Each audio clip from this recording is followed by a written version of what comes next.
The first broadcast on the issue of the global pandemic of the COVID-19, I told you of the two characteristics of this disease. I said right from the 18th of March 2020, when I made the first broadcast on the issue of the global pandemic of the COVID-19, I told you of the two characteristics of this disease. The two characteristics were, on the one hand, until we get a vaccine or a cure, this disease is very dangerous. It is a killer and also a possible disabler, even if you do not die and survive its attack. In the USA, 196,465 people have died from this disease in the last 6 months, many more than the 58,000 Americans that died in the 10 years of the war in Vietnam, which was between 1964 and 1974. 134,000 Brazilians have died, 35,000 in Italy, 30,000 in Spain, 41,000 in the UK, 85,000 in India, 15,000 in South Africa, and 646 in Kenya, etc. Furthermore, among the many that survive, some may get scarring, enkovu, of the internal organs, the lungs, and the other organs are affected through secondary means of intravascular coagulation. According to these doctors, they will have your full life again. This is the first characteristic of this disease. Killer and also possible disabler. This is the first characteristic. The second characteristic is that it is very easy to avoid if you agree to undergo a lot of the inconvenience of the lockdown and the losses, economic, social, that come with the restrictions. Right from the beginning, I had no doubt as to the right course of action. Life was more important than wealth. Amagara gachira magana, the Banyankore say. Well, life is more important than wealth. Amagana means wealth, hundreds.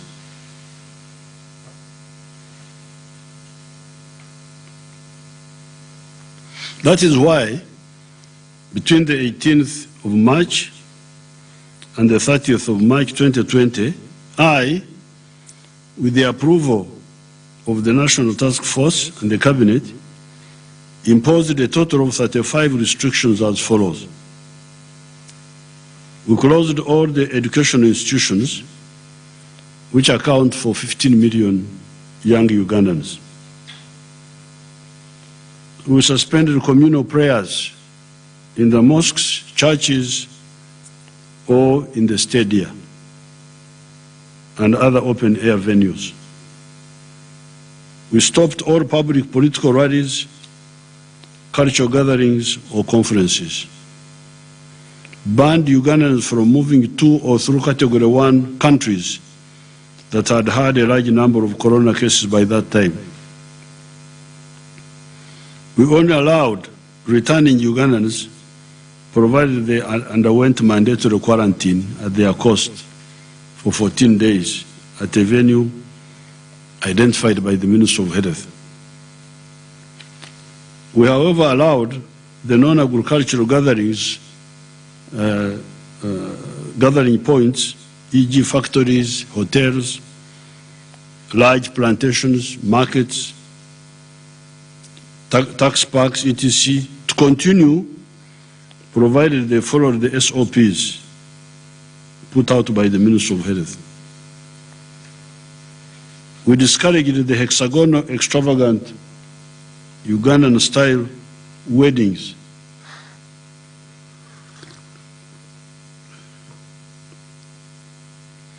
Weddings were allowed only for a maximum of 7 people. Burials could not be postponed, but only a maximum of 10 should take part in the burial. We suspended the weekly or monthly markets, such as cattle auction markets of Komera and food markets of Tare in the rural areas.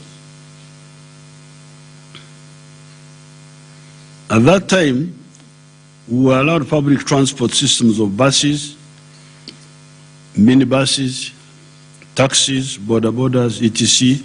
to continue, provided they were given SOPs. We suspended all the discos, dances, bars, sports, music shows, cinemas, and concerts. We advised the public to maintain hygiene measures such as not coughing or sneezing in public, no spitting, washing with soap and water or using sanitizers, regularly disinfecting surfaces such as tables, door handles, and not touching your eyes, nose, or mouth with contaminated and unwashed hands. We advise the public on good nutrition, on how to strengthen the body defense system. We stopped all passengers coming to Uganda by air, land, or water. This affected incoming planes, buses, taxis, or boats. We closed the Entebbe International Airport and all the other border points of entry except for cargo aeroplanes and for trucks, cargo trucks.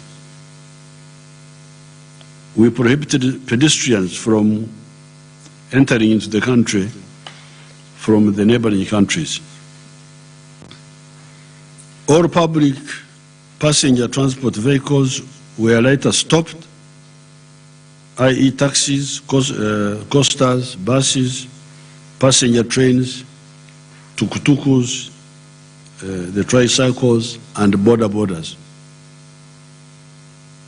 Only food sellers would remain in the markets. The non-food sellers suspended their activities. Private vehicles were initially allowed to continue, but with only 3 people maximum per vehicle at that time. Ambulances, army vehicles, garbage collection vehicles, etc., those ones continued. Later on, we banned the movement of all privately owned passenger vehicles because owners had abused them by turning them into taxis. We suspended the shopping arcades, hardware shops, which gather a lot of people to sell and buy non-food items. These were suspended for 14 days, starting on the 1st of April 2020. We directed all the non-food shops to close. Only food shops, shops selling agricultural products, veterinary products, detergents, and pharmaceutical products remained open. Home deliveries were instead encouraged. The supermarkets remained open, but with clear SOPs that restricted numbers that entered and left the site at a given time and the handling of trolleys within the supermarkets. The established food markets in Kampala and other towns continued to be open while maintaining social distancing.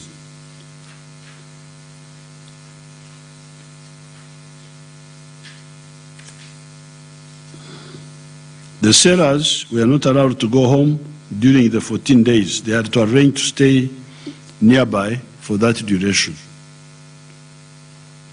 Saloons, lodges, and garages were also shut for 14 days from the 1st of April 2020. Like the farms, factories could remain open,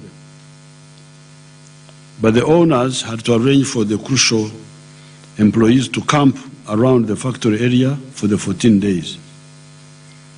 If they could not do that, they were ordered to suspend production for 14 days. Construction sites could continue if they could be able to encamp their workers for 14 days. Otherwise, they had to suspend construction for the 14 days. The essential services, the medical, agriculture, the veterinary, telecommunications, door-to-door delivery, financial institutions, all media, private security companies, cleaning services, garbage collection, fire brigade, fuel stations, water departments, funeral services, and some KCCS staff could continue to operate. Cargo transport by train, plane, lorry, pickup, tukutukus, boda and bicycle within Uganda and between Uganda and the outside had to continue, but only with minimum numbers technically needed as was described at that time. URA was also told not to close business on account of not paying taxes in those 14 days. Gatherings of more than 5 persons were prohibited.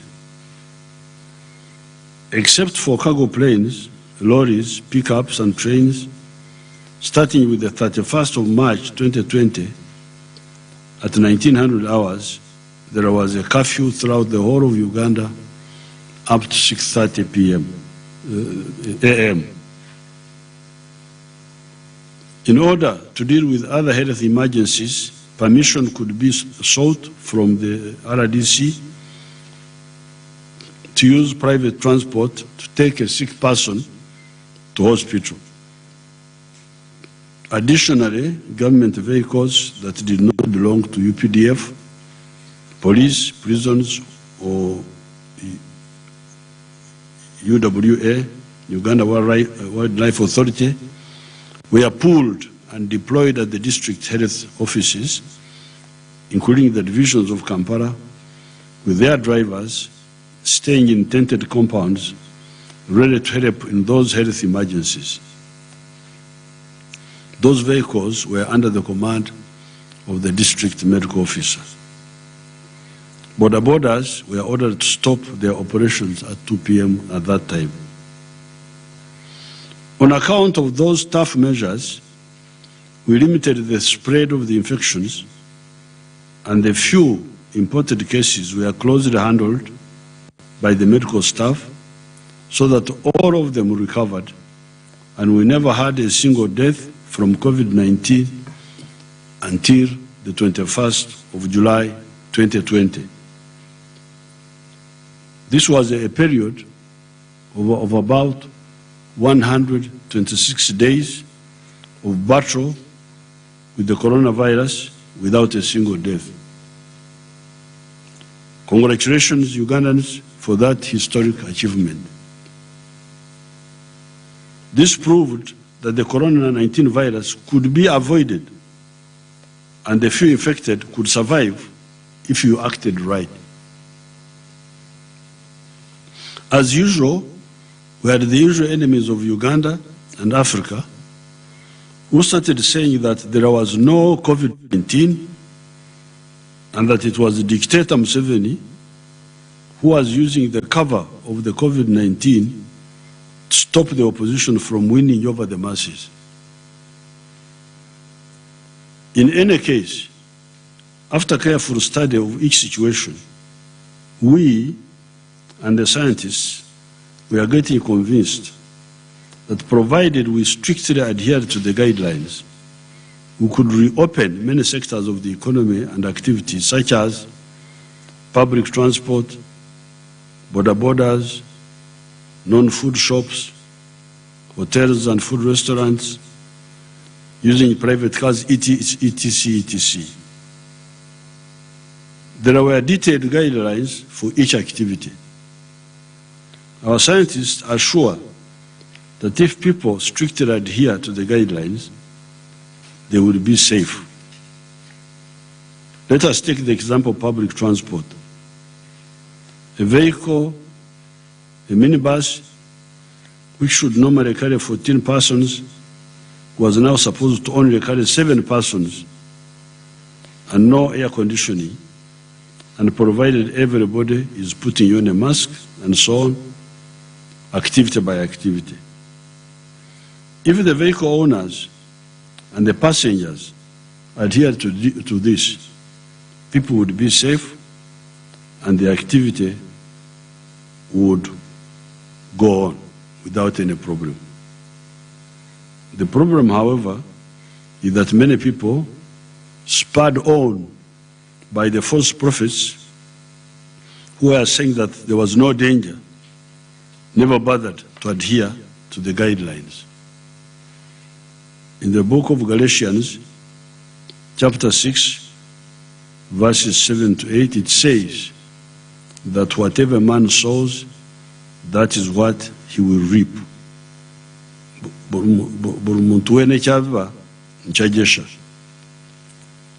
The exact quotation goes as follows: do not be deceived. God is not mocked, for whatever a man sows, that he will also reap. For he who sows to the flesh will of the flesh reap corruption. But he who sows to the Spirit will of the Spirit reap everlasting life. End of quotes. Similarly, in this case, by sowing negligence and disobedience, we are now harvesting more sickness and even more death. Yet God had shielded us from the death until the 21st of June 2020. Today, the total sickness with COVID-19, that is to say, the positive cases, are now 6,287. Those who have recovered are 2,616. And those who have died are now 63. Nevertheless, we cannot reverse the relaxation measures themselves, but we should put emphasis on the observance of the respective SOPs, activity by activity. The increasing number of the people dying from the corona, which has covered the young and the old, the unhealthy and the healthy, people with no what they call comorbidities, should by now have convinced the skeptical that this is no joke. Our sensitization should now shift to the individual and to the community to look after his or her life, his or her health, and their health as a community. No bunching or crowding. Always wear a mask while in public or even at home if you are with strangers.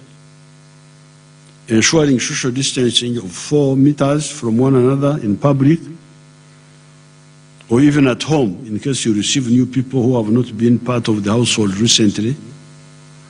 Constantly washing your hands with water and soap or with alcohol-based sanitizers. Never touch your nose, mouth, or eyes with unwashed hands. and in offices and other workplaces, always sanitize surfaces with alcohol-based sanitizers, as well as sterilizing documents with sterilizers that reach the temperature of 65 degrees, because this virus cannot survive at that temperature or beyond. Given this avoidability vis-à-vis the virus, provided the SOPs are strictly followed at the group and personal levels, the virus could and can be contained. Therefore, my job today is to again emphasize the two tasks. One, for group behavior, and two, for individual behavior. With this emphasis, it is now time to further relax the restrictions as follows. Number one, we have decided to reopen schools for the candidate classes of P7, S4, S6, finalists in tertiary colleges, and finalists in universities. Why? Number one, we think that it is safe because the finalists in each learning institution are a much smaller number compared to the total enrollment in these centers.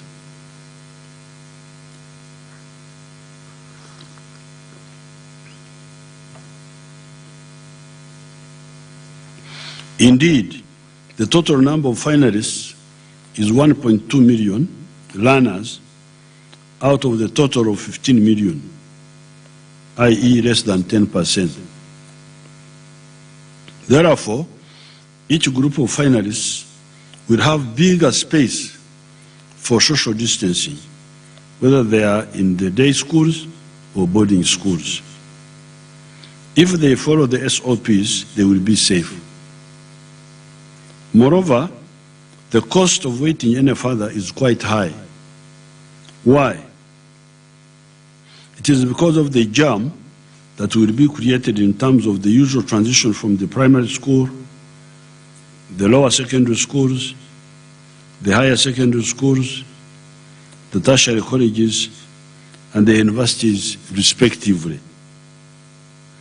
If the batch of 2020 do not move on, what will happen to the batch of 2021?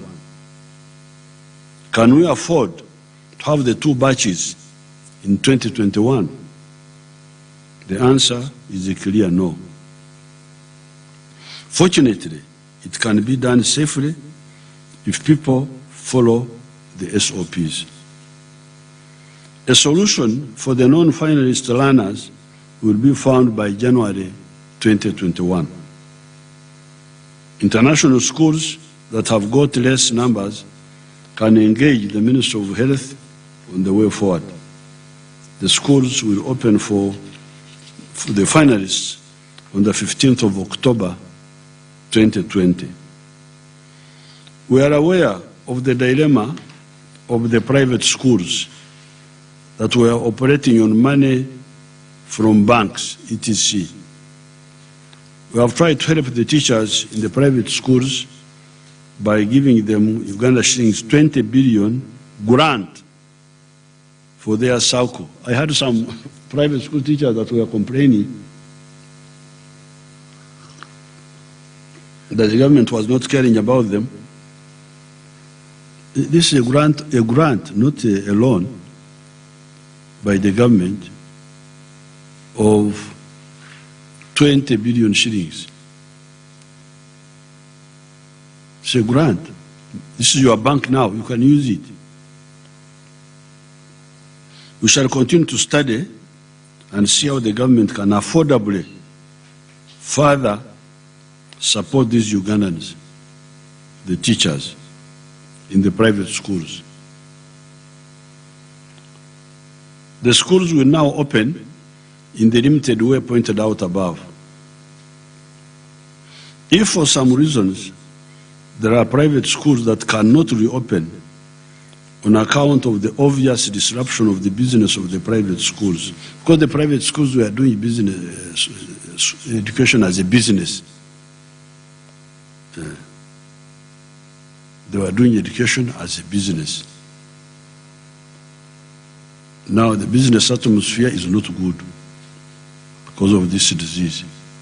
So even when we open, if some schools do not open because of the business economics can no longer work out, the Minister of Education is already directed to expand the number of secondary schools. We are assuming a secondary school enrollment of 2 million learners just for the Chibaro. We assumed 2 million secondary school students, although the actual number is now 1.6 million. If we take one classroom and one teacher to cater for 50 learners, we need 40,000 classrooms and 40,000 classroom teachers. If you assume a school of 2 streams per class up to S4, and then a science and an arts class for S5 and S6, each school would be having 12 classroom units. This will therefore mean about, to cater for the 2 million students, we'd need about 3,340 secondary schools to accommodate the 2 million secondary school learners.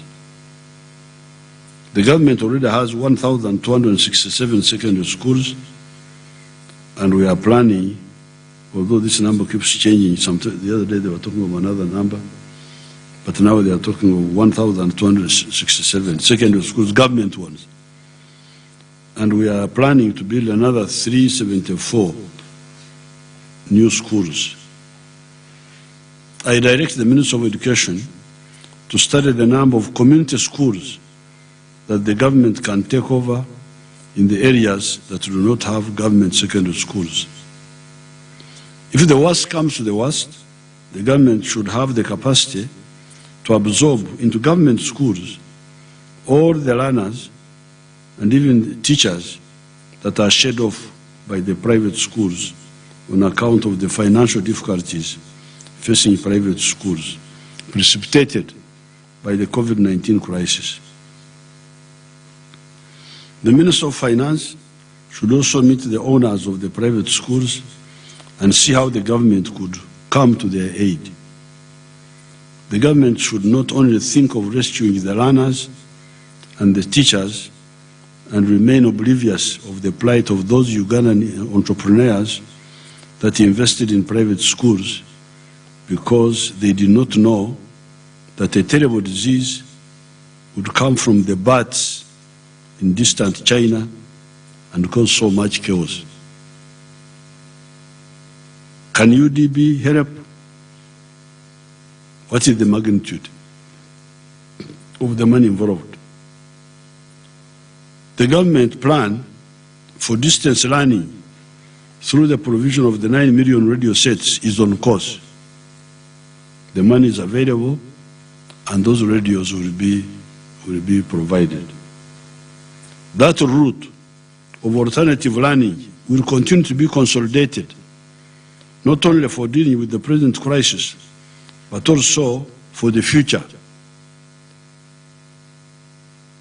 I would want Ugandans to really understand the importance of this distance learning. In other parts of the world, learning is continuing. The children don't have to take the risk of going to gather. They learn through the internet. Children are sitting here in Kampala, they are doing exams given in the US. I had one of my children who was at the University of Bath. He had not finished some of his last papers. He ran here and he did his papers here and he finished. He's here with us. So this route of distance learning is a very good route, and we're going to consolidate it. Now some people are saying, Museveni, you are wasting money. When you buy the radios, the fathers will take them from the children and use them to listen to disco.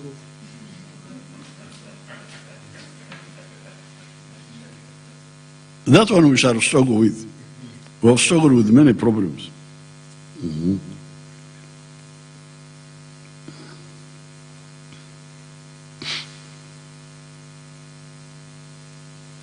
That strategy of distance learning may have some advantages, such as democratizing access by all to good teachers.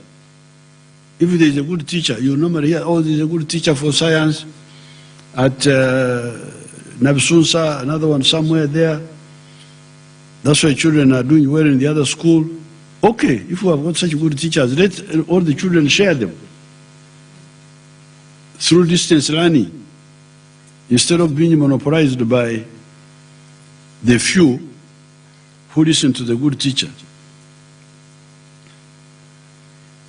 Secondly, the international airport and land borders will now be opened for tourists coming in and going out, provided they tested negative 72 hours before arrival in Uganda, and provided the tour operators ensure that the tourists do not mix with Ugandans. How will this be done? The tourists will be driven straight from the airport to their destinations or to designated transit hotels that are set aside for that purpose. Business delegations should also be handled in the same way by local partners.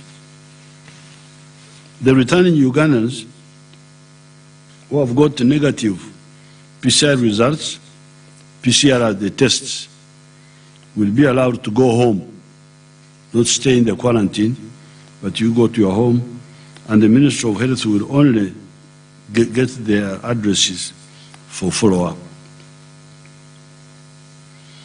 Number 3, restrictions on the movements on the border districts are hereby lifted.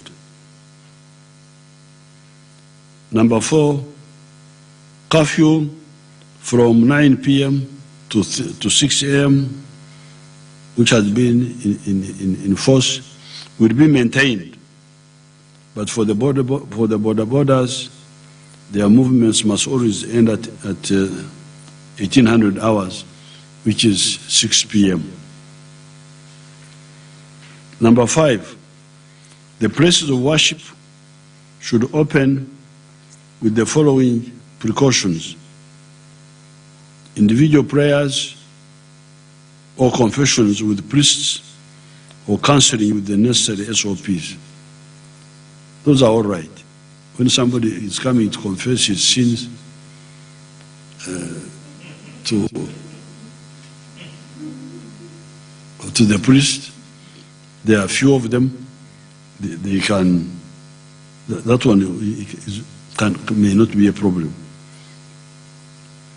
Prayers and fellowships whose numbers do not exceed 70, and by observing all the other SOPs, we think these ones are safe. Night prayers and transnights are, however, not allowed. Night prayers and transnights, we don't allow those. The regular large gatherings of prayers and preachings of Sundays and Fridays will be considered at a later stage, depending on how the disease will be evolving. But the rule of the number of 70 and not more can be used on Fridays and Sundays. So that rule of not more than 70 can actually be used on a number of days. You can have some on Monday, another group on Tuesday, no? Friday, as long as the numbers are 70. There should be no Sunday school for children. Let the enemy first go away before the children are involved in this congregating. Okwerundana, they say, the Wanyankwere call it.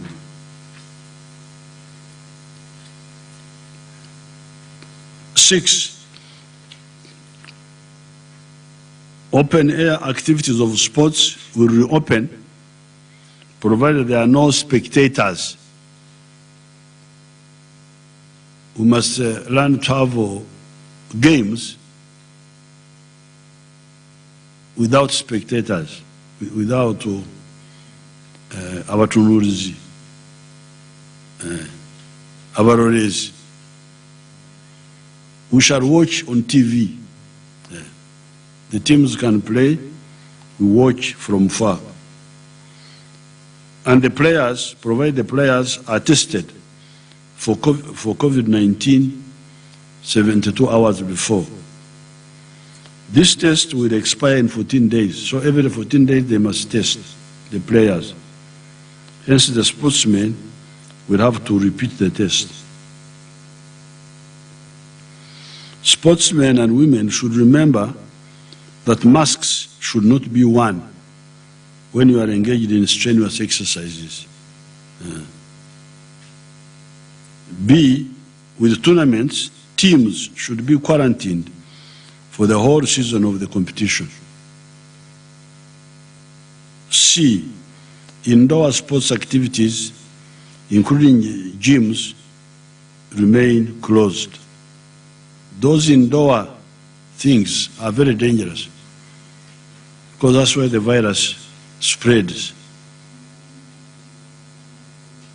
Why do we say those should remain closed?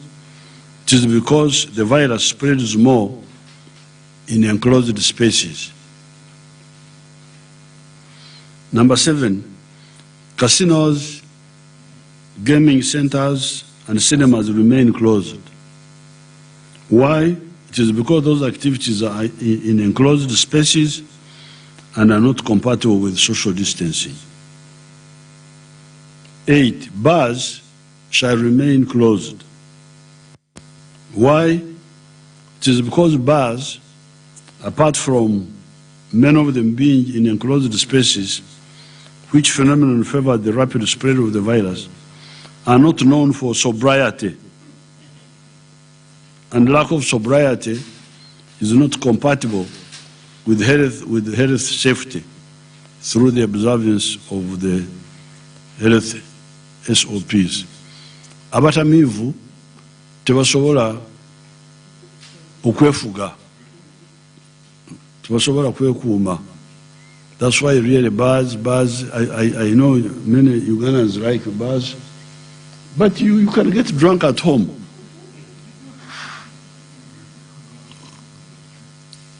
Just order your beer and you get drunk at home, you sleep in your sitting room.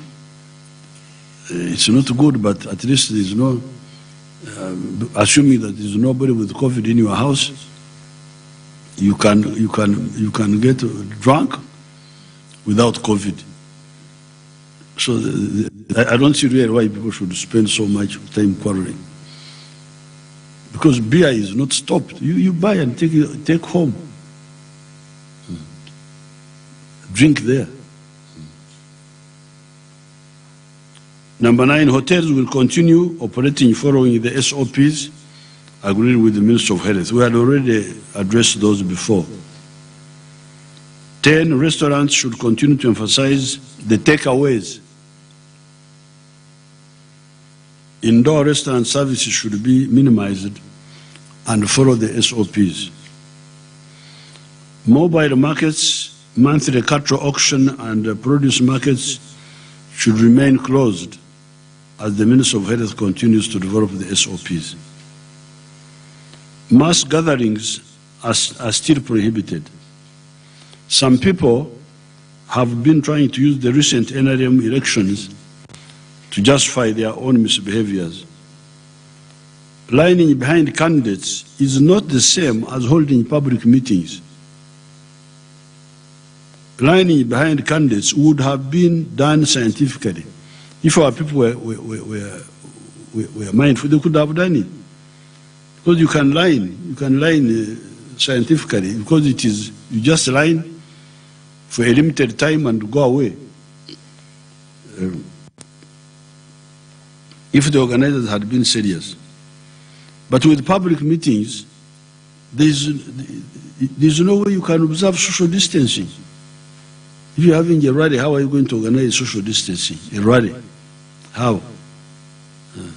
Especially in the rural areas with the small football pitches, small open spaces, where would you do social distancing?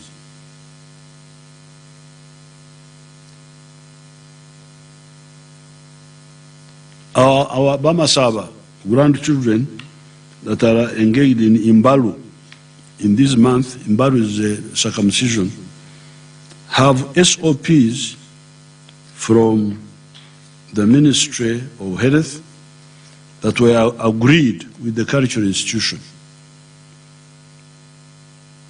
But I hear that these SOPs are not being followed. That's what I hear. There should be no processions dancing Kadodi, because those processions are the ones which result into crowding. That is dangerous congregating. The security forces, especially the police, should monitor those activities. Cases of COVID-19 have gone up in Mbale recently. There are now 107 cases reported in Mbale, and 5 deaths have occurred in that area. Ugandans, you have now tested both scenarios. Scenario number 1 was strict lockdown. We started with until the 4th of May 2020. During that time, the infection was low and there were no deaths. When we effected the interim relaxation measures, the infections expanded and the death increased. One means safety and no death. The other means more infections and death, especially if you do not observe the SOPs. Yet, we cannot and should not remain in lockdown indefinitely. Why? It is because the economy must grow. Otherwise, bigger problems may show up. Besides, in many cases, lockdown is not necessary. Why not? It is because we have already shown you how to be safe. We have shown you how we can be safe. It's not a theory, it's not something that you read about in the book, it's not something that you heard, it is something that we did. You do this, you will be safe. You don't do it, you will be in danger. A few weeks ago, I passed out 9,000 policemen and soldiers in Masindi and Kawaweta, respectively, safely.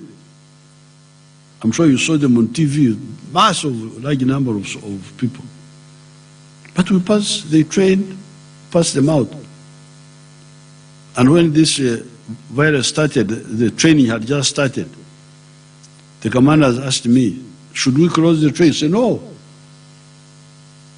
Don't allow visitors to come there. No visitors would be allowed in those camps.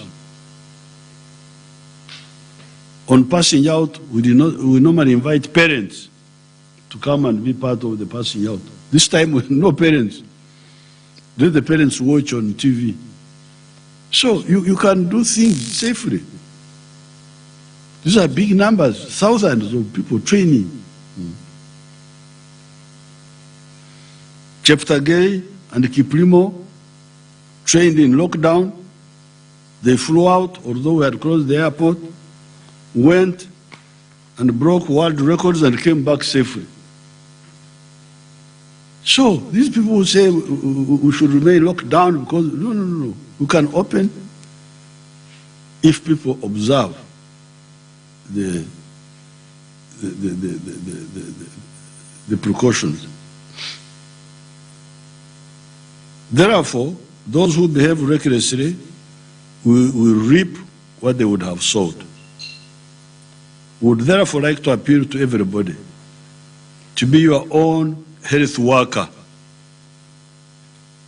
Understand all the avoidance measures, put them in practice for your own good and for the good of others. That is why we are morally justified to open up, because we have taught you what to do except for the activities that are clearly risky, such as bars, where sobriety is in great scarcity. It is a big shame to realize that out of the 6,287 cases of Corona-19 recorded in Uganda, 2,097 are in Kampala. So Kampala has taken the cup of promoting Corona. This is population of Kampala is, I hear 3 million, sometimes say 3 million. Population of Uganda is now 46 million. So 3 million is not even, I don't know whether it is even 5% of the population. But according to here, you are now responsible for more than 30% of the sick people in the whole of Uganda. You are only 5% or less, but you Camparians led by their powerful minister,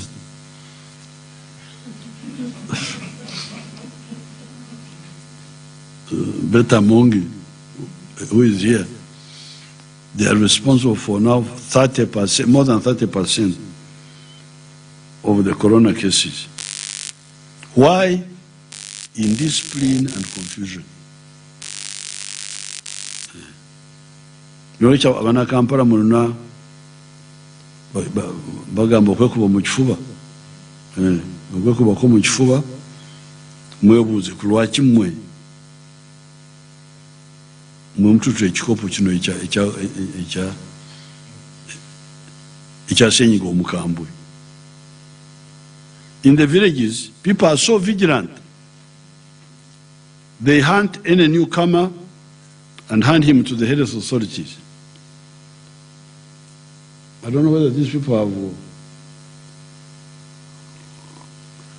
if they can give us figures of which,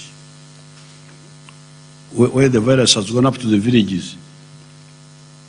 Next time we shall share those with you.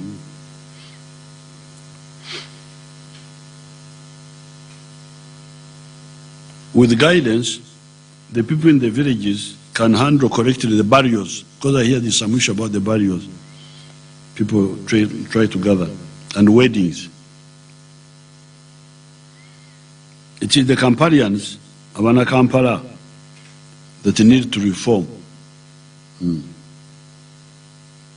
Again, I totally reject the logic of those that complain about the effects of lockdown as if it is the government that caused the virus. I've told you before of the Nyankore proverb. Chifu cha mtuma ngwenju yasya atumunyarire mbyame. Here, the Banyankore were referring to somebody of limited understanding who was told that the house was on fire, but for him he said, prepare the bed for me to sleep. Sleep where?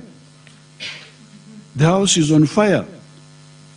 That would have been the answer from the rational, serious people. Look at the picture of the aircrafts that are parked with no business. I don't know whether these people can put that picture on the TV. that TV. I'll put it in my document here. I don't know whether the TV people are able to put it for the viewers. Put it and we see it. I also want to see it.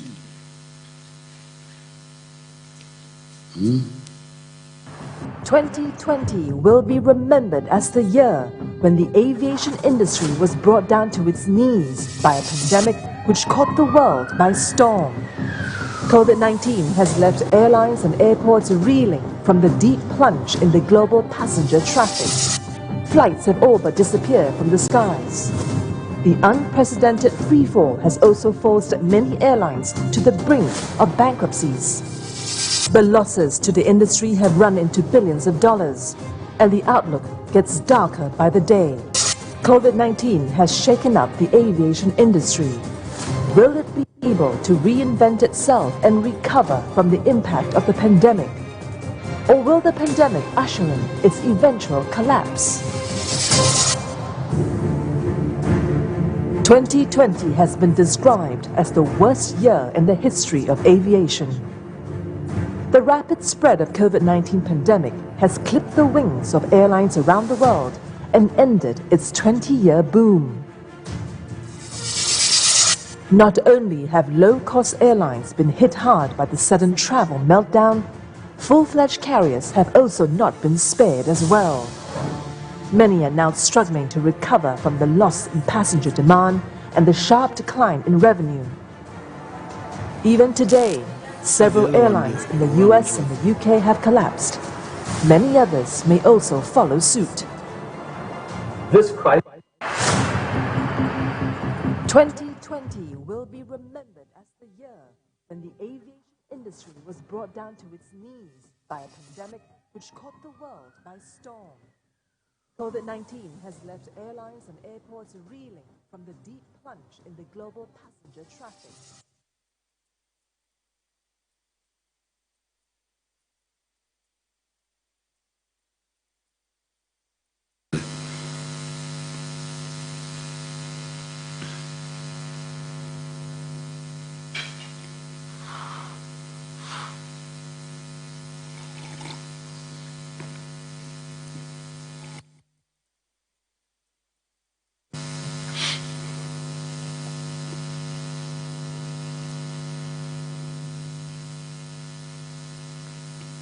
We are waiting for the picture.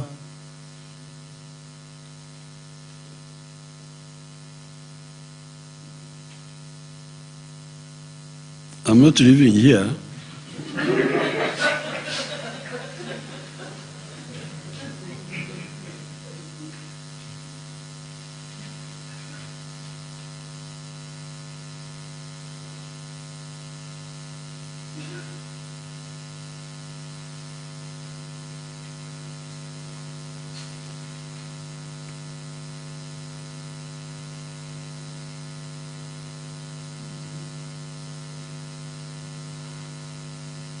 The Ugandans don't need to see me, they have seen me enough. They want that picture.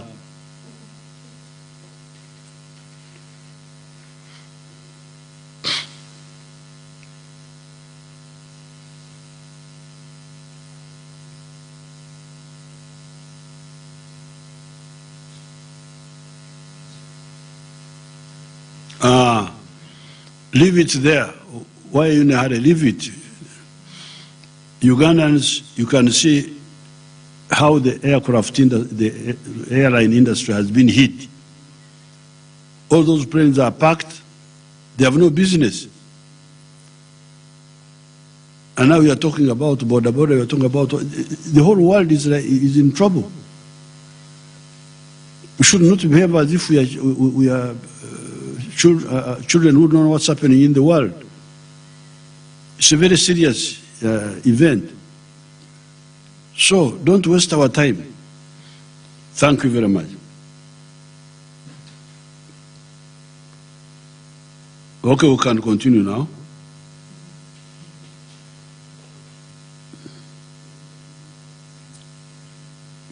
I continue now? So you have seen the picture of how hard the airline industry has been hit. Somebody told me that the shops that used to sell textiles in the USA and much of the West have gone bankrupt. Clothes are now sold online, through the internet or on phones. This is the way to go, Ugandan entrepreneurs. Ugandan entrepreneurs need to wake up. If there is a crisis of this type, you should know how to survive in it. Stop crying over spilt milk. Look for how to survive in the new atmosphere of Tonsemberera social distancing. See how to survive. Business people in Uganda need to be very cautious. Let us take public transport, public transporters. If it turns out that people are being infected because of crowding in public transport vehicles, that will be the end of that business, whether government lifts restrictions on public transport or not. If the information goes out that when you go in a taxi, you get a virus, the business will die. Not because the government has closed or what, but because people fear for their lives. Some of the countries have opened, like we are now, we have opened we're going to open the airport. People may not come because they fear to fly. So if you care about your business, make it safe. If you want the hotels to open properly, open slowly, let people gain confidence that there's no danger by them coming to your hotel. If it is a public means of transport, make sure that you follow the regulations so that people are sure of their safety. If they don't, whether the government opens or not, those businesses will die.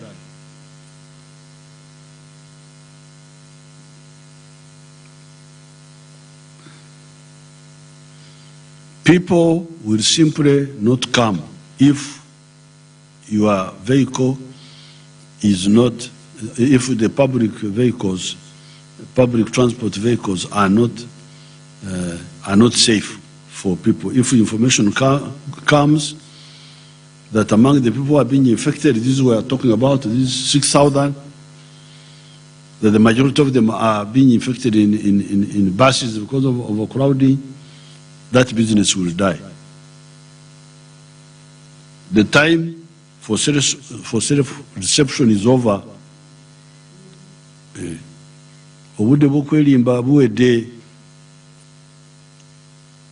if the government doesn't close the business,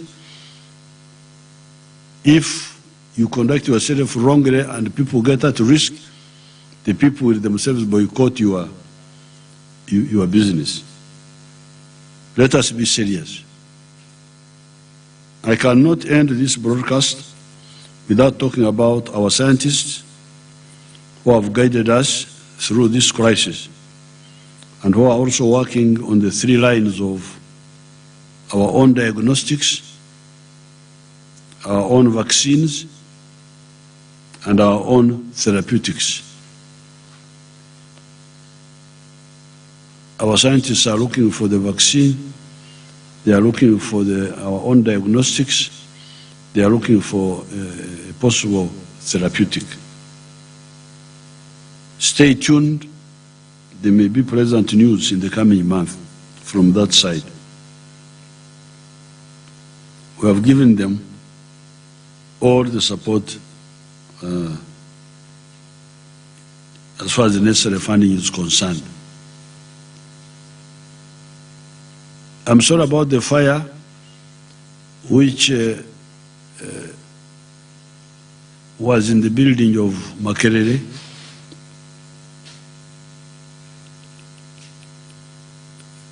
We don't know how the fire started, but we already have some cases of some negligence. I'm sure the Vice Chancellor will be doing something about to some stuff there about negligence. Yesterday I was supposed to go to Jinja. I didn't go. I sent the Vice President. This was because these masks, which are good for fighting the corona, but some of them,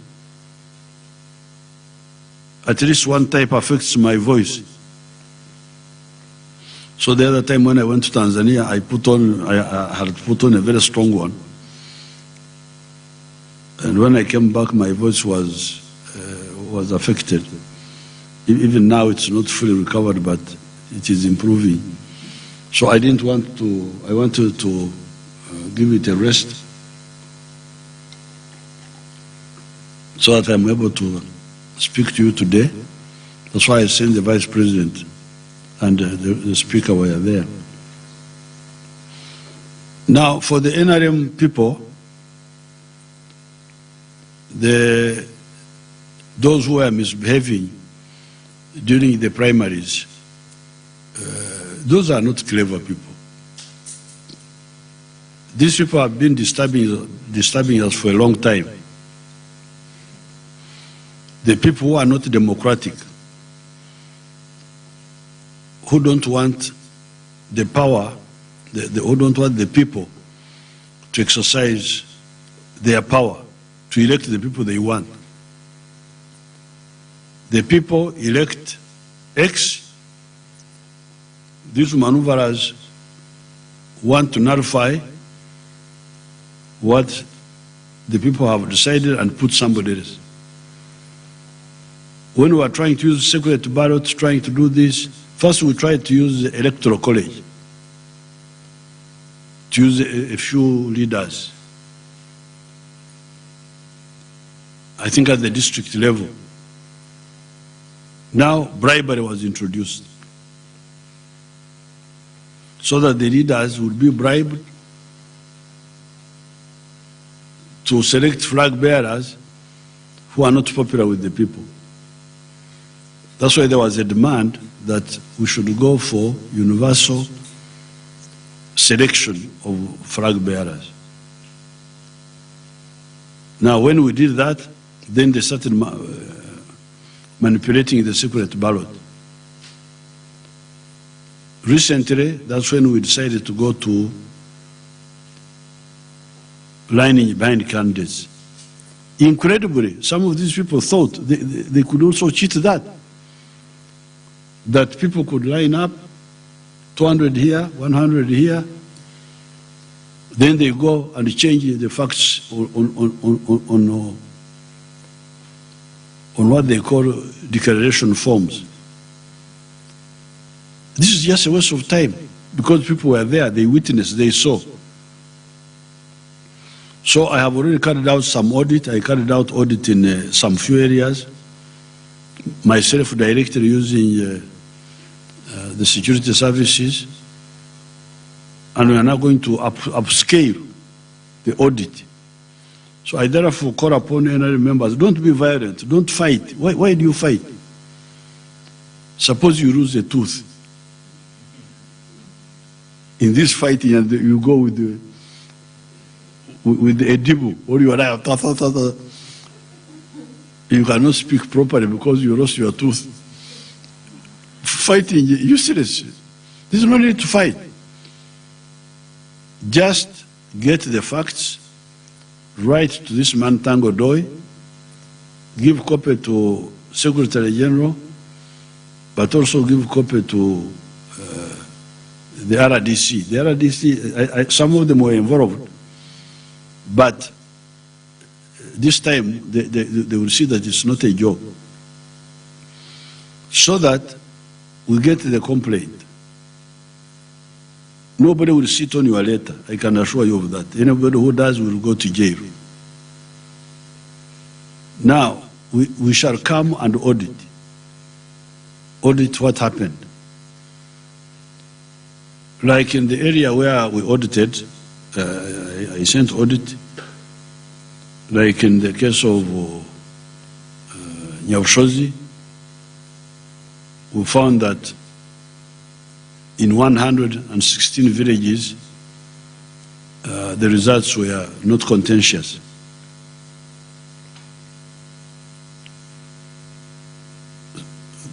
They were all agreeing. There were 56 villages where results had been changed, and we put back the results. And now we know who is ahead with the 172 villages, 116 plus 56. But then there are 28 villages that did not vote because of the confusion created. So I have written to those concerned to organize a repeat in the 28 villages, and then we shall get the answer. The facts are there.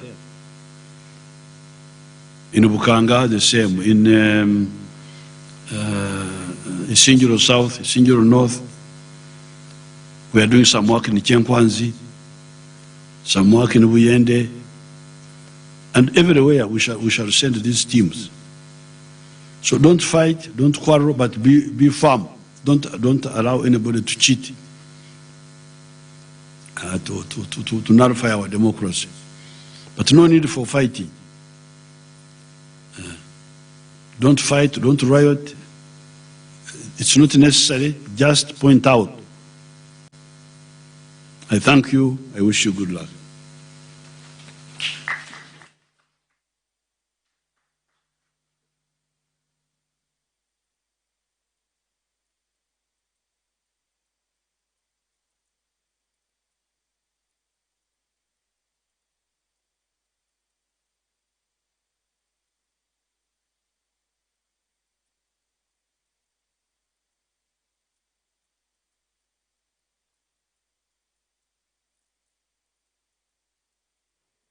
Well, that was the